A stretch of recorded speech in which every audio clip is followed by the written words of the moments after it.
بسم اللہ الرحمن الرحیم. Dear students, Pakland ideal public high school system Shahrukh Alam colony Multan کی online video lecture class میں آپ کو خوش آمدید کہا جاتا ہے.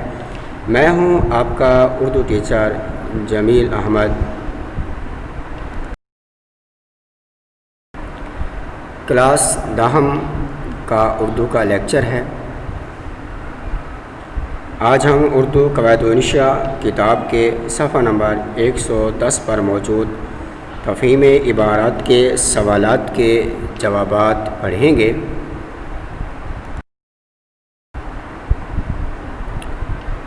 عبارت نمبر 1، سوالات کے جوابات. سوال: پنجاب کی حدود غزنی تک پھیلی ہوئی تھی کس زمانے میں؟ راجہ جے پال کے زمانے میں پنجاب کی حدود غزنی تک پھیلی ہوئی تھی. سوال: جے پال کون تھا اور سبکتگین کے بارے میں آپ کیا جانتے ہیں؟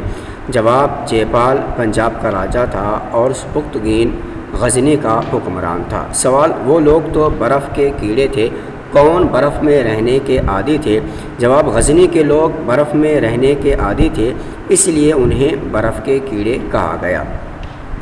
سوال: وہاں رضائی کا گزارا کیوں نہیں تھا؟ جواب: رضائی برف باری کی شدید سردی کو نہیں روک سکتی تھی، اس لیے وہاں رضائی کا گزارا نہیں تھا. سوال: جے پال اور سبکتگین میں جنگ کیوں نہ ہوئی؟ جواب: بے موسم برف باری ہونے کی وجہ سے جے پال اور سبکتگین کے درمیان جنگ نہ ہوئی. عبارت نمبر 6 صفحہ نمبر 113 پر موجود ہے. سوال: زبانوں کے 2 مشہور خاندان کون کون سے ہیں؟ جواب: زبانوں کے 2 مشہور خاندان، ایک سامی اور دوسرا آریائی. سوال: عربی اور انگریزی زبانوں کے کس خاندان سے تعلق رکھتی ہیں؟ جواب: عربی زبان سامی خاندان اور انگریزی کا تعلق آریائی خاندان سے ہے. سوال: آریائی خاندان کی جن زبانوں کا اوپر ذکر کیا گیا ہے ان کے نام لکھیے.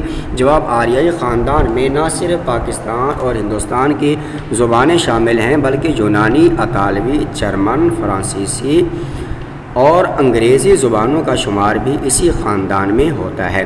سوال: دنیا کے کون کون سے ممالک ایسے ہیں جہاں آریائی خاندان کی زبانیں بولی جاتی ہیں؟ جواب: پاکستان، ہندوستان، یونان، Italy, Germany, France, Iran, Europe اور انگلستان کے مختلف ممالک میں آریائی خاندان کی زبانیں بولی جاتی ہیں. سوال: ہماری قومی زبان کس خاندان سے تعلق رکھتی ہے؟ جواب: ہماری قومی زبان آریائی خاندان سے تعلق رکھتی ہے.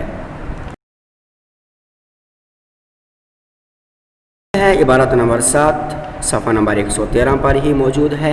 سوال: اس عبارت کا عنوان تجویز کریں. جواب: مولانا الطاف حسین حالی کی اعلیٰ ظرفی. سوال: اس عبارت میں مولانا سے مراد کون ہے؟ جواب: الطاف حسین حالی. سوال: مولانا کس عیب سے بری تھے؟ جواب: مولانا اپنے ہم عصروں کی رقابت سے بری تھے. سوال: جدید رنگ کے مشاعروں میں کس قسم کی نظمیں پڑھی جاتی تھیں؟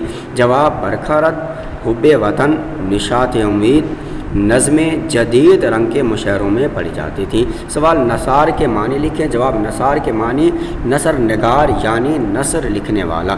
سوال: مگر شعر کے کوچے میں ان کا قدم نہیں اٹھتا کے معنی بتائیے.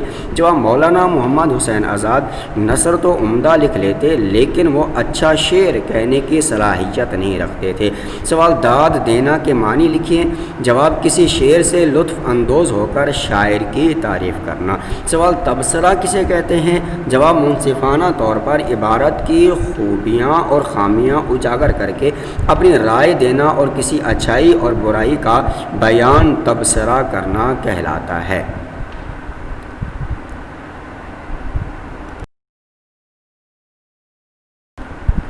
آج کی ڈائری تفہیم عبارات نمبر 1، 6، 7 کے سوالات کے جوابات یاد کرنے ہیں. یہی آپ کی ڈائری ہے. اوکے ڈیئر اسٹوڈنٹس، اللہ حافظ.